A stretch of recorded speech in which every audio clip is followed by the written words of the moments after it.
Avez-vous déjà été tellement alimenté par la colère que vous avez dit quelque chose de blessant que vous saviez ne pas pouvoir retirer? Je veux dire que vous le pensiez vraiment, du plus profond de votre âme? Eh bien oui. Mais le fait est que je ne regrette pas de l'avoir dit. Eh bien, c'est ce qui m'est arrivé il y a quelques mois. J'ai dit quelque chose que je ne pouvais pas retirer, et que je ne voulais pas non plus. Je m'appelle Jennifer, mais ma famille m'appelle Jenny. J'ai 29 ans et je suis une personne très pétillante, mais très discrète. J'ai 2 sœurs du côté de ma mère et un frère du côté de mon père. À 5 ans, le père de mes sœurs est venu les prendre à ma mère et ma grand-mère m'a emmenée. Je suppose que ma mère ne pouvait plus s'occuper de moi ou de mes sœurs. Nous vivions avec d'autres personnes et dormions dans la voiture la plupart du temps. Cela ne m'avait pas dérangée, car j'avais été avec ma mère et c'est tout ce qui m'importait vraiment. Je n'étais qu'un petit enfant et je ne me souciais pas de nos conditions de vie.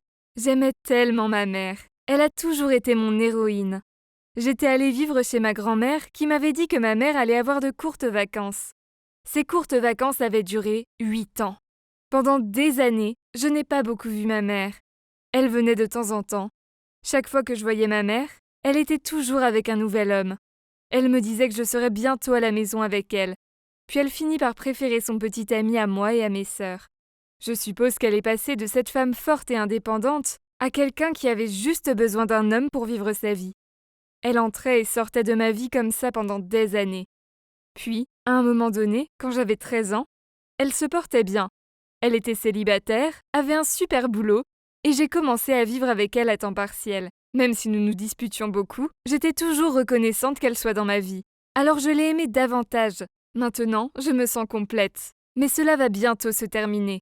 Un jour, alors que j'étais en seconde, ma mère est allée prendre un café et est tombée amoureuse d'un homme appelé Lucas, uniquement parce qu'ils buvaient tous les deux des cappuccinos et aimaient la même chanson.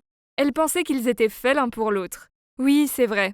Vous savez combien de personnes commandent la même chose chez Starbucks et ce n'était pas de l'amour? Je savais que ça allait être un problème quand un jour ma mère s'est retournée et a dit qu'elle allait vivre avec Lucas et devenir une femme au foyer.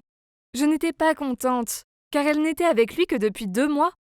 Je ne comprenais pas pourquoi elle abandonnait un travail qu'elle aimait pour un homme qu'elle connaissait à peine. J'étais vraiment confuse. Ensuite, ma mère m'a dit qu'il se mariait à Las Vegas. Et bien sûr, je n'étais pas invitée. Puis, elle m'a dit qu'elle allait déménager en Alabama avec lui 2 semaines avant mes 16 ans. Je veux dire, quelle fille n'a pas attendu ses 16 ans? J'allais devenir une véritable adolescente. Et ma mère allait manquer ça pour un mec qui lui avait promis une maison et un terrain. J'étais dévastée. Elle a choisi encore un homme quelconque plutôt que moi. J'ai découvert que les 2 fils adolescents de Lucas allaient les accompagner et que maman allait en fait s'occuper d'eux. Mais qu'en est-il de mes sœurs et surtout de moi? Comment pouvait-elle aider avec les enfants de quelqu'un d'autre et abandonner les siens? J'étais intérieurement blessée et mon cœur était brisé. Je n'ai pas beaucoup vu maman pendant les années qui ont suivi. Ce n'est que lorsque mes sœurs et moi avons grandi qu'elle a recommencé à s'occuper de nous. Et c'était seulement parce que ma sœur avait maintenant un bébé. Elle s'est rapprochée de ma sœur et elle était en fait une bonne grand-mère pour mon neveu. Chaque fois que ma mère était là, je restais polie avec elle. Mais je ne lui disais pas grand-chose, car j'étais encore très blessée. J'ai eu un rencard avec un gars qui était très grossier et qui a fait une scène là où nous prenions un verre. Ma sœur est venue nous chercher et nous sommes rentrés chez elle où se trouvaient ma mère et Lucas. Je racontais à ma mère ma journée et elle m'a soutenue. Du moins jusqu'à ce que Lucas intervienne et mette son grain de sel. Personne ne lui parlait et ses opinions machistes me tapaient sur les nerfs. Savez-vous ce que ma soi-disant mère m'a dit quand je lui ai dit que je ne lui parlais pas? Elle m'a dit que j'avais besoin de faire un tour et de me calmer. Moi, j'avais besoin de me calmer. Et lui? Pensez-vous qu'elle lui a dit quelque chose? Non, bien sûr que non. Lucas est resté assis là avec ce sourire narquois sur son visage. Je n'en pouvais plus. Et les années s'étaient remontées d'un seul coup. J'ai eu des flashbacks sur la façon dont elle m'avait quittée et dont elle préfère toujours un homme à ses propres enfants.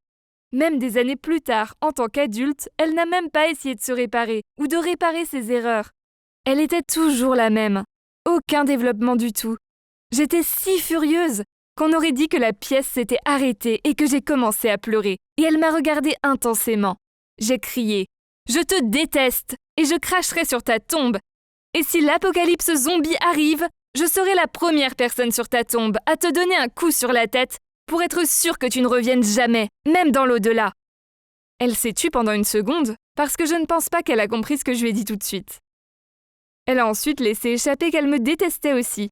Et je lui ai dit que c'était bien. Maintenant, nous savons toutes les deux que ce sentiment est réciproque. Nous avons continué à nous disputer, pendant que Lucas était assis là comme si de rien n'était. À la fin, je suis partie. Cela fait 3 mois que cela s'est produit. Et je n'ai pas parlé à ma mère depuis. Chaque fois que je vais voir mes sœurs, je vérifie d'abord que ma mère ne sera pas là, car je ne veux pas de confrontation. Est-ce que je regrette ce que j'ai dit? Oui, mais c'est le résultat d'une vie de souffrance et de négligence. Ma mère ne changera jamais. Elle semble incapable de le faire. Qui veut être avec quelqu'un qui ne vous apprend rien et qui n'a pas appris de ses erreurs? Si c'était vous, qu'auriez-vous fait? Auriez-vous dit ce que vous ressentiez? Ou auriez-vous gardé tout à l'intérieur comme vous l'avez fait pendant toutes ces années?